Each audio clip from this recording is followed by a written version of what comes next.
여러분 안녕히 주무셨습니까? 우리가 잠든 사이 어떤 일이 있었을까요? 저희 굿모닝 글로벌과 함께 챙겨보시죠. 자, 미국 증시가 지난밤 사이에 지금 보시는 것처럼 3대 지수 모두 강력한 반등과 함께 상승을 했습니다. 다우 지수는 1% 넘게 올랐고요. 나스닥 지수는 거의 2% 가까운 반등세를 보였습니다. 자, 미국 시장이 이렇게 상승한 움직임, 그리고 최근에 미국 시장의 움직임을 보면요, 한 가지 특징을 발견할 수가 있죠. 미국 시장이 쉬어가는 날의 하락폭보다는 반등하는 날의 반등폭이 훨씬 더 큽니다. 그만큼 미국 시장에 대해서는 현재 매수 심리가 훨씬 더 강력하다는 것을 보여주고 있는 것 같고요. 그럼 지난밤 사이에 미국 시장을 이끌어 올렸던 가장 주된 요인은 무엇이었을까? 제가 이 특징을 한 가지 살펴보니까 일단 시장 앞에서는 반도체주가 이끌어 나가고 있는 모습이고요. 그리고 뒤에서는 리오프닝주가 밀고 나가는 그런 모습을 보여주고 있습니다. 상승 상위 종목들을 보더라도 엔비디아와 인텔이 이날 크게 급등을 했습니다. 7에서 10%가량 급등하면서 다른 반도체주들도 덩달아 오르는 모습을 보여줬고요. 그 아래로 보면은 부킹홀딩스라든지 익스피디아 이런 여행 예약 사이트들도 오늘 강력한 반등을 보여줬습니다. 이런 것들이 시장의 상승을 좀 주도했다고 보면 될 것 같고요. 하지만 그런 움직임만 있었던 건 아닙니다. 유가가 하락하면서 시장 전반적으로 다 같이 좋았기 때문에 여기에다가 반도체 리오프닝 이런 것들까지 좀 도움이 됐다. 이 정도로 보시면 될 것 같습니다. 전체적인 움직임은 이랬고 자세한 마감 분위기는 어땠는지 살펴보도록 하겠습니다. 전체리 앵커입니다. 네, 현지 시간 3월 24일 목요일 미국 증시 마감 상황 정리해드리겠습니다. 하루하루 엎치락 뒤치락하는 시장 분위기가 이어지고 있습니다. 시장이 오늘은 다시 상승하면서 전일 낙폭을 좀 씻어내고 있고요. 3대 지수 상황 보시면 모두 1%대, 특히 나스닥은 장 막판까지 탄력을 더 키워나가면서 2% 가까운 반등으로 오늘 거래를 마치게 됐습니다. 내일까지 지켜봐야겠지만 일단 현재까지는 주간 기준으로 봤을 때 다우 지수가 강보합 정도로 살짝 올라와 있는 상태고요. 그만큼 지금 일주일 동안 시장 변동성이 많이 나타나고 있다라고 이해를 해봐야겠습니다. 나스닥 지수 역시도 열심히 회복을 시도하고 있기는 하지만 여전히 고점 대비했을 때는 10% 이상 빠진 조정권에 머물러 있고요.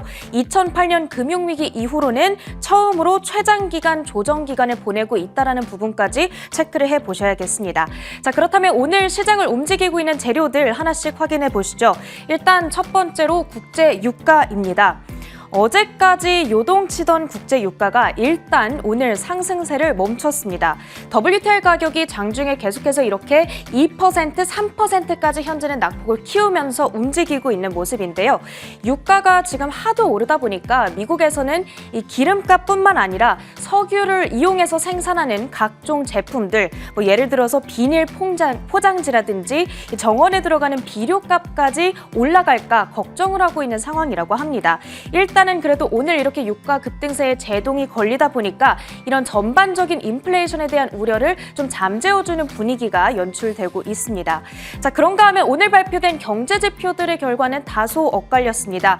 먼저 매주 금요일 저희가 전해드리고 있는 미국의 신규 실업수당 청구 건수 굉장히 긍정적으로 발표됐습니다. 총 18만 7천 건으로 집계가 되면서 1969년 이래 가장 적은 수치였다고 하고요.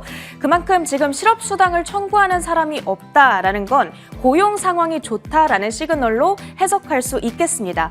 그리고 또 한편으로는 그만큼 노동의 공급이 워낙 타이트하다 보니까 고용주들 입장에서는 지금 데리고 있는 인력을 절대로 해고시킬 수 없는 그런 부담스러운 상황이 이어지고 있다라는 점도 좀 기억을 해봐야겠습니다. 자, 또 다른 경제 지표로는 오늘 미국의 2월 내구재 주문이 발표됐습니다. 깜짝 감소세를 나타냈는데 이 내구재라 함은 자동차라든지 냉장고와 같이 큰 맘을 먹고 좀 사야 되는 그런 제품들을 말하죠. 내구재에 대한 주문이 전달 대비 2.2% 감소한 것으로 나타났습니다.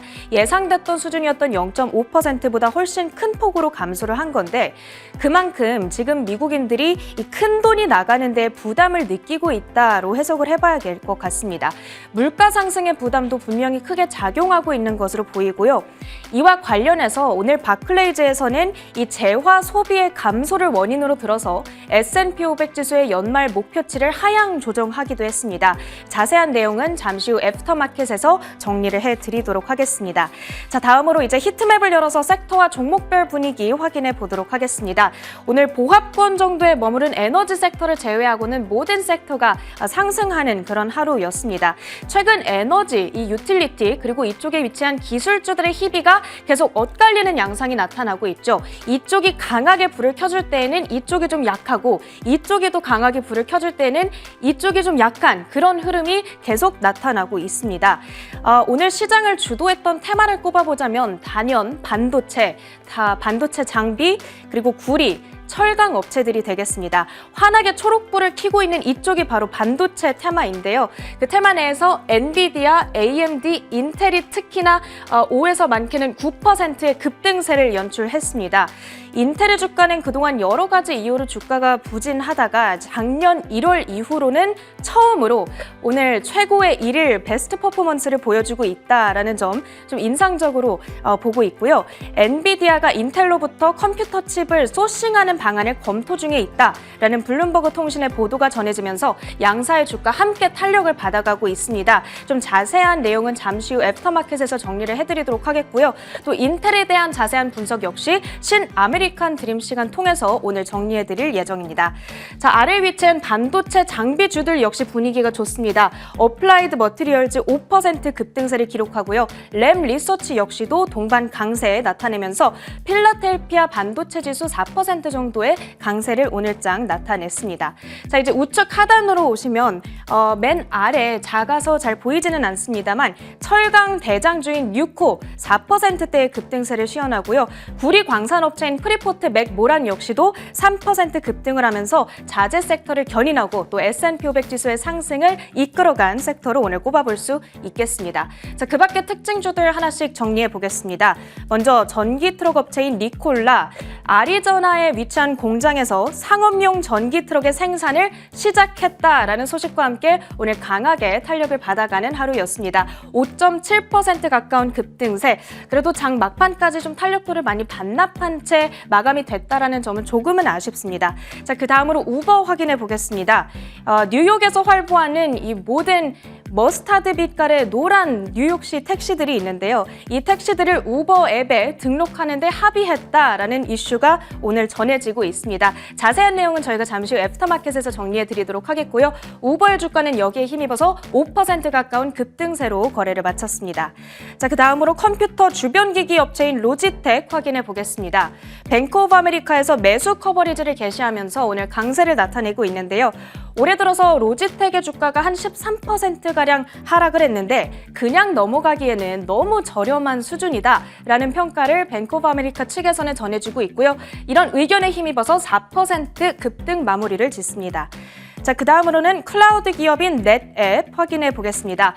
역시나 뱅크 오브 아메리카 측에서 오늘 투자 의견 업그레이드가 있었는데요. 기존의 매수 의견에서 이제는 중립 의견으로 하향 조정을 시켰습니다. 지금부터 주가가 좀 더 가기에는 업사이드가 제한적일 거다라는 평가 들려오고 있고요. 1%가량 하락 마감을 짓습니다. 그 다음으로 클리블랜드 클리프까지 확인해 보겠습니다. 오늘 철강 테마 안에서 오름세를 보인 또 다른 종목이 되겠는데요.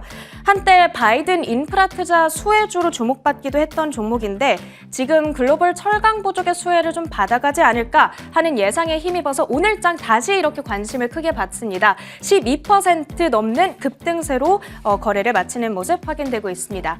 자, 이렇게 오늘장 전해졌던 특징주들 모두 정리해 보겠고요. 마지막으로 상품 선물 시장 움직임까지 체크해 보도록 하겠습니다.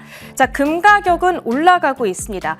오늘 시장이 전반적으로 이렇게 오르고 있기는 하지만 또 한편으로는 여전히 우크라이나 리스크로 인한 불안 심리가 또 있죠. 그리고 인플레이션에 대한 불안 요인도 분명히 있기 때문에 안전자산에 대한 수요, 또 인플레이션 해지 수단에 대한 어떤 수요도 살아있는 그런 분석이 나타나고 있습니다. 1% 넘게 올라가면서 현재 금 가격 1960달러 선 바라보고 있는 상황이고요. 마지막으로 비트코인 가격까지 체크를 해보도록 하겠습니다. 자, 비트코인 가격은 최근에 주식시장과 좀 동조화돼서 움직이는 그런 흐름이 나타나고 있습니다. 3% 정도 장중의 급등세를 계속 보이면서 오늘 거래되는 그런 흐름이 나타났습니다. 자, 이렇게 미국 증시 마감 상황 모두 정리해드렸고요. 애프터마켓으로 이어가겠습니다.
자, 지난 밤 사이 미국 시장에서 어떤 일들이 있었는지 하나씩 정리해드리도록 하겠습니다. 애프터마켓 시간이고요. 매주 애프터마켓은 금요일마다 앵커들의 이슈픽으로 정리해드리고 있죠. 오늘도 전채린 앵커와 함께하겠습니다. 어서 오세요. 안녕하세요. 네, 안녕하세요. 자, 첫 번째 키워드부터 한번 볼까요? 첫 번째 키워드는 바로 이겁니다.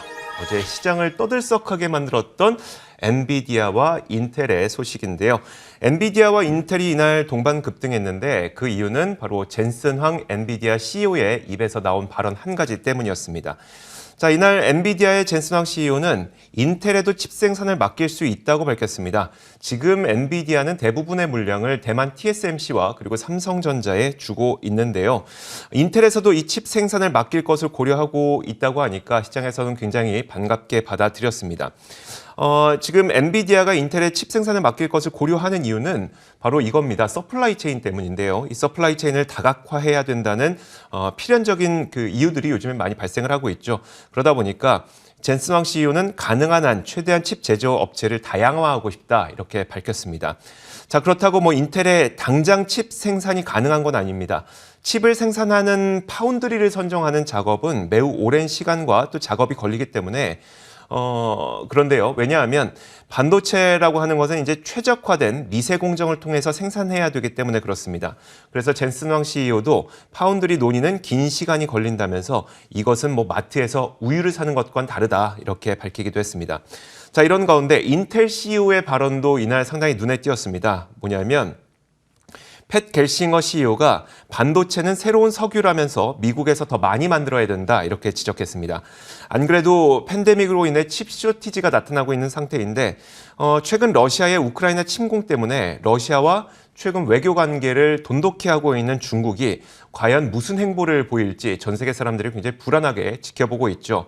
그런데 만약에 아직까진 그런 움직임이 없습니다만 만에 하나 중국의 정치적 입장 때문에 미국의 제재가 발동된다면 이게 또 대만 TSMC에는 어떤 식으로 영향을 미치게 될지 알 수가 없습니다. 모르긴 몰라도 좋은 영향보다는 나쁜 영향이 더 많을 것 같다 보니까 이게 그 미국에서 칩 생산이 더 많아져야 된다는 그런 필연적인 이유를 또 가져오게 되는 것이고요.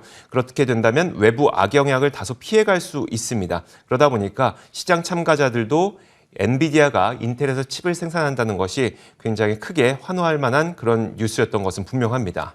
아무래도 많은 분들께서 이 뉴스 보고 깜짝 놀라셨을 것 같은데 사실 엔비디아와 인텔은 좀 오랜 라이벌 관계로 꼽히는 기업들이잖아요. 과연 이 두 기업이 사이좋게 협업에 성공할 수 있을까요? 그게 가장 큰 걱정일 것 같습니다. 우리는 이 내용을 좀 추론해 보기 위해서 투자 전문 매체인 더스트리트의 기사를 한번 볼 수가 있을 것 같은데요. 이 더스트리트에 따르면 엔비디아가 지금 갖고 있는 야망은 TSMC의 성공 스토리를 그대로 가져오는 것이다 라고 얘기를 했습니다. 일단 예전과 다르기 때문에 이제는 반도체 업계가 서로 협업해야만 살아남을 수 있다. 이런 현실을 인식할 정도로 성숙했다고 설명을 했는데 젠슨 황 CEO 역시 비슷한 말을 했습니다. 우리는 인텔의 파운드리를 이용하는 데 관심이 많고 인텔도 우리에게 관심이 많다면서 이것이 우리가 가야 할 길이라고 덧붙였습니다.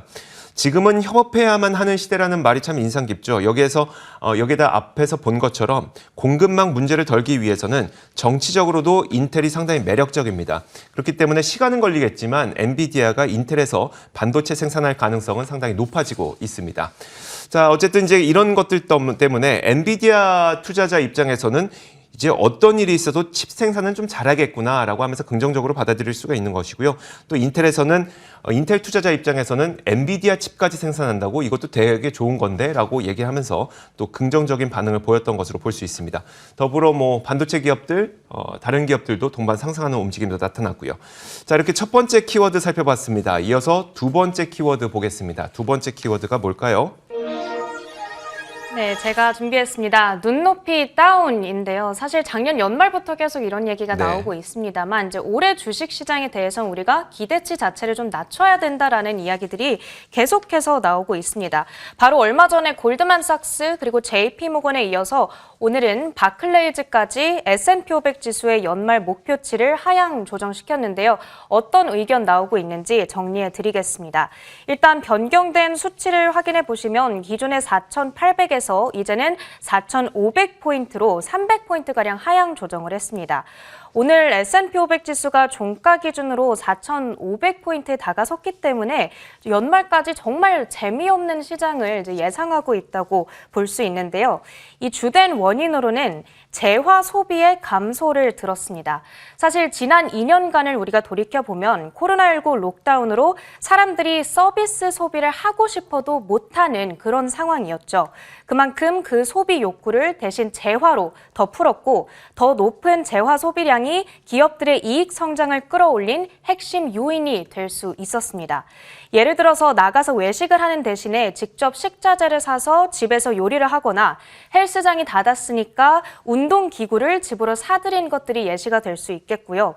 여기에 더해서 재택근무가 일상으로 자리 잡으면서 집을 사무공간으로 꾸미는 데 필요한 각종 가구나 전자기기에 대한 소비도 활발하게 이뤄졌습니다.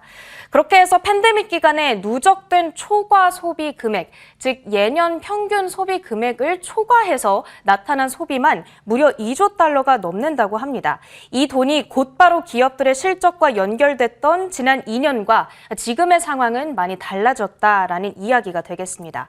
이제는 재화에서 서비스로 소비가 옮겨갈 테고 또 치솟는 유가로 인해서 기름값과 전기세 등 각종 유틸리티 비용이 크게 늘어나다 보니까 사람들이 최대한 다른 곳에서의 지출을 아낄 수밖에 없다는 의견인데요. 오늘 발표된 미국의 2월 내구재 수주 주문이 예상보다 훨씬 크게 감소했다라는 점 역시도 이런 바클레이즈의 의견을 조금 뒷받침해주는 것 같습니다. 따라서 재화의 소비가 줄게 되면 결국 기업들의 이익이 줄어들고 나아가 경기와 주식시장에도 그 타격이 옮겨갈 거다라는 의견입니다.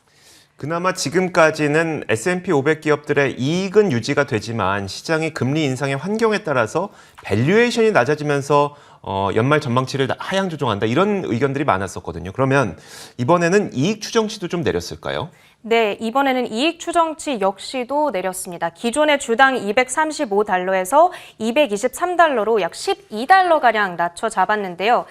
바클레이즈에서는 연준이 경기 상황을 오해하는 시나리오를 전제로 들었습니다. 앞서 말했듯이 재화에 대한 소비는 줄어도 앞으로 서비스에 대한 소비는 지금도 반등을 하고 있고 또 앞으로도 반등을 하겠죠. 그렇기 때문에 표면적으로 봤을 때에는 GDP 성장률이 견조해 보일 수 있겠다라는 입장입니다. 그렇게 되면 연준은 이 강한 GDP를 보고 현재 경기가 강하다고 판단해 더 대담하고 공격적으로 금리를 올림으로써 기업들의 이익 성장을 갉아먹을 수 있겠다라는 예상을 내놓고 있습니다. 알겠습니다. 자, 그러다 보니까 요즘 시장 많이 반등하고 있습니다만 시장의 눈높이는 좀 낮춘 채 투자에 임해야 된다는 그런 조언들도 많이 있으니까요. 여러분들께서도 그런 점 생각하시면서 투자에 임하셨으면 좋겠습니다. 자, 이어서 세 번째 키워드 보겠습니다. 세 번째 키워드 바로 이겁니다. 자, 우버의 확장이라는 건데요. 혹시 전체리 앵커는 미국에서 우버를 타본 적이 있을까요? 아니면 그때는 좀 어렸을 때일까요? 그때까지만 해도 우버가 이렇게 크지는 않았어요. 그랬었어요? 네. 사실 우버가 이제 점차 시세를 확장하는 모습이 보여서 저는 상당히 좀 긍정적으로 보이더라고요. 일단 차량 공유에서 시작했던 우버가 이 팬데믹 때는 우버 이츠인 배달로 영역을 넓혔었고 이제는 택시도 우버로 탈 수 있게 됐다고 합니다. 자, 우버가 이날 발표했던 내용을 보면요. 이 뉴욕 택시를 우버의 호출 리스트에서 올릴 수 있게 됐다고 밝혔습니다. 뉴욕에서 택시 호출 애플리케이션을 운영하고 있는 두 개의 소프트웨어 업체가 있었는데 이 두 곳과의 협의가 완료된 겁니다. 그래서 우버는 이제 앞으로 소프트웨어 통합 등 몇몇 절차를 거쳐서 올해 봄부터는 이 서비스를 런칭할 것이라고 합니다. 이 소식과 함께 우버의 주가도 거의 5% 가까운 급등세를 보였죠. 차량 공유 서비스는 우리나라나 미국이나 마찬가지로 여러 가지 문제를 안고 있었습니다. 가장 대표적인 게 이제 기존 택시 운전자분들의 반발이 컸던 것이죠. 그나마 우리나라는 그 택시 운전자가 아닌 그 자가 운전자의 경우에는 우버나 이런 것들을 차량 공유를 잘 안 했었는데 미국에서는 차량 소유하고 있는 개인들이 직접 운행을 하다 보니까 기존 미국의 택시 운전자들의 반발이 상당히 컸습니다. 하지만 이번에 이런 변화가 나타났다는 것은 결국 미국도 분위기가 많이 바뀌고 있다는 것을 보여주는데요. 물론 이번에는 뉴욕시에 한정된 변화이긴 합니다만 이제 시작됐기 때문에 이런 물결은 앞으로도 더 확산될 가능성이 높습니다.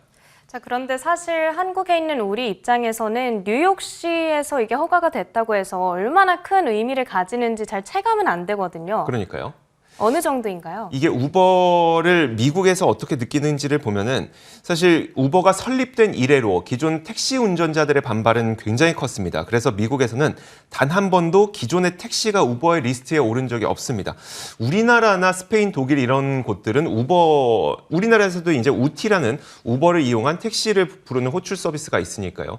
하지만 미국에서는 단 한 번도 없었는데 이번에 뉴욕시에서 처음으로 이 우버에서도 택시를 부를 수가 있게 된 겁니다. 자, 우버의 사업 개발 이사인 가이 피터스는 이것은 운전자분들에게 진정한 승리라고 자평을 했습니다. 왜냐하면 우리는 이미 느끼고 있는 건데 택시 운전자분들이 피크 시간이 아닌 때에 손님을 찾아서 막 여기저기를 배회한다거나 아니면 괜히 장거리 운행 나갔다가 빈 택시로 기름 낭비하면서 돌아올 필요가 없어지는 것이기 때문인데요. 자, 우리는 이미 많이 사용하고 있기 때문에 체감이 잘 되지만 미국은 이제 이런 변화가 좀 시작되고 있는 겁니다. 자, 우버의 CEO는 이 변화를 계기로 앞으로 2025년까지 전 세계 모든 택시를 우버 플랫폼에 도입하고 싶다는 포부를 밝히기도 했습니다. 이건 포부이기 때문에 실현 가능성은 우리가 앞으로 좀 지켜봐야 될 것 같고요. 자, 처음에는 차량 공유를 시작해서 팬데믹을 틈타 배달 시장에 진입하더니 이제는 택시 시장으로 확장을 했습니다. 여기다 우버는 또 리오프닝과 맞물려 있는 시기이기도 하기 때문에 한번 우버도 앞으로의 움직임을 기대해 보면 좋을 것 같습니다. 자, 이렇게 지난 밤 사이에 어떤 일들이 있었는지 애프터마켓 시간을 통해서 살펴봤습니다. 전칠인 앵커 수고하셨습니다. 고맙습니다.